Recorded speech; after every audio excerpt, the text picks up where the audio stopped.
Hey guys, I hope you're having a wonderful day today. If you love the Yankees and you're not subscribed, be sure to subscribe. We're on the road to 20,000 subscribers. So if you can help us get there, that would be an absolute blessing. So listen, it's the off season. The Yankees are going to be in on everybody. We know this, right? We know that the Yankees are going to be in on literally everyone, especially from what Hal Steinbrenner said, his most recent comments. And he seems a little annoyed, Hal. He seems a little annoyed, upset with how people perceive him because he just had an edge about him with his most recent comments. But if the Yankees don't re-sign Juan Soto, according to Bob Clappish, they have a couple of plan Bs, right? And according to somebody else, he feels like the Yankees could go after Blake Snell. We'll talk about that. But Cody Bellinger is also on the trade market. The Cubs want to trade him. So let's start off with the whole Blake Snell thing. Now, according to Phil Martinez, I checked into who he is.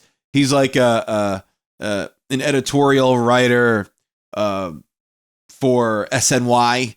So has like 800 followers on Twitter. He's not like a big writer or anything. And I agree. He said that he feels Brian Cashman has his eye on Blake Snell. And last year the Yankees did. We also know that Blake Snell and Aaron Judge are really close friends. Blake Snell in the past has called Aaron Judge his best friend. But Blake Snell last year, he had a nice year. Okay, his first half of the season was dreadful. Listen, he missed a lot of time. But overall last year, he went 5-3 with 3.12 ERA and 20 starts, 104 innings pitched, 145 strikeouts. He just came off of a Cy Young Award winning season with the Padres. Blake Snell, to end his season, his first 8 starts were atrocious. His final 12 were really, really great. He had like a 1.3 ERA, went 5-0. He pitched exceptionally well for the Giants in his final 12 starts of the season. Blake Snell, according to Spotrac, he's going to cost you like $130-something million for 5 years. Could the Yankees go and get him? Yeah, they could, and I think that would be one heck of a 1-2 punch. Look at that rotation. You have Cole. Then after Cole, you really don't have a number 2. You would like Luis Gil to elevate his game and kind of go into that number 2 starter role. We'll see. He won the Rookie of the Year. The second half of the season last year for him was a little bumpy. But Gil, I would say he's our number 3. Rodon is our number 4.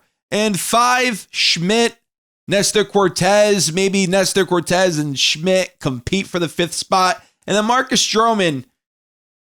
At first, I was like, no team's going to take on his contract. Well, to be honest with you, with how the market is and how crazy starting pitching is, I think other teams might be willing to take on Stroman's contract because of what? He's making $17.5 million, I believe, for 2025. There are pitchers that Minaya turned down the $21 million qualifying offer. So Minaya thinks he's going to get a bunch of money. And Minaya had a solid season. It wasn't a bad one. It was a pretty good one. Good postseason. But, imagine if you could get Stroman and just pay Stroman for $5, $6, $7 million less for somebody else. So that's how teams, I think, are going to look at how they are going to look at Marcus Stroman.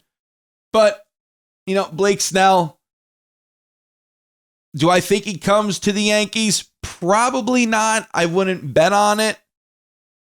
But if the Yankees were interested in him, it wouldn't shock me just because, hey, Aaron Judge, he's coming off of a really great second half of the season. I like Snell, I do. And I know the big knock on him is, he doesn't pitch after 6 innings. Well, I believe he averaged like 5 2/3 innings pitched per start. Corbin Burns averaged 6 innings pitched per start. So like it wasn't crazy. But talking about Corbin Burns, apparently he's a part of the Yankees plan B, according to Bob Clappish. Now, this most likely I think is an opinion piece, but I just thought it was good enough to bring up. Corbin, the Yankees could look to Corbin Burns, Anthony Santander, Christian Walker, and Alex Bregman. Now, we know that the Yankees are very much interested in Christian Walker. They plan to aggressively pursue the first baseman. Now, last year, the first baseman had a kind of a down year power-wise, right? 2022, he had 36 home runs. 2023, hit 33. Last year, 26. But he played in like 27 less games than the previous year. So there is that. 251. He hit 251 and had an 803 OPS last year, but he also won his third consecutive Gold Glove, Christian Walker. And according to Baseball Savant, Walker has a 13 outs above average. He's an exceptional first baseman. And according to Spotrac, he'll command a 3-year deal, probably around like $70 million. Is that worth it for the Yankees? It could be, but honestly, even if you bring back Soto, you should sign the kid anyway. He's an exceptional first baseman. Exceptional. And he's not going to cost you a 5-6 year deal. If he does, then pump the brakes back off of it. But if he's just going to cost you 3 years, go out and get him. He's an awesome first baseman. And also imagine having a first baseman who could hit you 250 at 30, hit maybe 30 home runs for you. He's done it twice in the past 2 out of the last 3 seasons. He's done it twice. And then also play a Gold Glove first base. Sign me up for that. Sign me up. Short term, sign me up. We'll see what happens though. Now, Alex Bregman, he's another one. He's another one. Do I see the Yankees going and getting him? No, I do not. Brian Cashman is still bitter about all of that. But Alex Bregman last year, 26 home runs, 75 RBI, 260 batting average with a 768 OPS. His OPS was considerably down from 2023. Is Bregman in the cards? I mean, according to Ken Rosenthal, Bregman could command to $150 to $180 million. Rosenthal made a report that he believes, he's not basing it off of anything, but his beliefs, that he believes that Bregman could command what Manny Machado commanded in his most recent contract extension with the Padres, which was like $350 for 10, 11 years. I don't think that's going to happen for Bregman, but Bregman, a good third baseman, I believe. He just won the Gold Glove, and his outs above average, 6. So very good third baseman. Do I think Cashman is going to go grab him? If I was a betting man, I would say no, but crazier things have happened. Now, Anthony Santander, he has a decent arm. Outs above average, -2, so he's not the best defensive player. Pulls the crap out of the ball, though. Most of his home runs he pulled. And Santander last year hit 235, 44 home runs, 102 RBI with an 814 OPS, 134 OPS plus. Would that be replacing Juan Soto? I mean, I guess it would be, but you can't replace that production that Soto provides. I like Santander. I do. He's going to enter, I believe, his age 30 season. I like him. I would rather have Soto, though. 1,010%. I would rather have Juan Soto. And then Corbin Burns last year for the Orioles went 15-9, had a 2.92 ERA, 181 strikeouts with 194 in the third innings pitched. He's going to command probably north of $200 million. Do I see the Yankees paying that? I don't think so, but if Juan Soto goes bye-bye, maybe they do, and they could slot Corbin Burns alongside Garrett Cole. That would be pretty cool. But I see the Yankees bringing back Soto. I'm sorry, but I do. I see them winning the sweepstakes.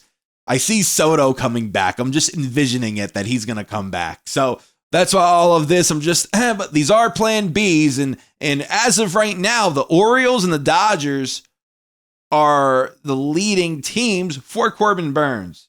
So there's that. Cody Bellinger. The Chicago Cubs want to trade him. Now, Bellinger last year, man, he's an inconsistent ball player, right? Last year, 18 home runs, 266 average, 751 OPS. The previous year with Chicago, 26 home runs, 97 RBI, 307 average with an 881 OPS. He was much better in 2023 than he was in 2024. If I'm the Yankees and I know he's a versatile player, he could play the outfield, he could play first base, like I get it. If I'm the Yankees and the Cubs just need to unload him or whatever it is, they're going to need to eat some of that money. I can't be the Yankees and say, hey, we'll just take on Cody's contract. No, you're going to have to eat a decent amount of it for me to take on Cody Bellinger. Now, Bellinger has an opt-out after 2025 and has an opt-out after 2026. Well, his contract expires after the 2026 season, so there's no opt-out there. But Bellinger, I like him. He's a guy that most of his home runs were to right field, so he pulled most of them, but he only had 18. Do I see the Yankees going and grabbing him? Probably not. Just my opinion. But listen, let me know what you guys think down in the comments. I don't foresee the Yankees going and trading for Bellinger. The plan B guys were pretty good. They're going to end up with Soto, and they still should go and sign at least one of those plan B guys, whether that's Christian Walker, whoever. They should go get Soto, and that's what Soto, his meeting with Hal, was kind of about. It was like, hey, are we all in or what? And Hal said, heck yeah, we are. So we'll see what happens. I'll keep you guys updated. Let me know what you think. Thank you so much for watching. This is Joe, and until next time, signing out.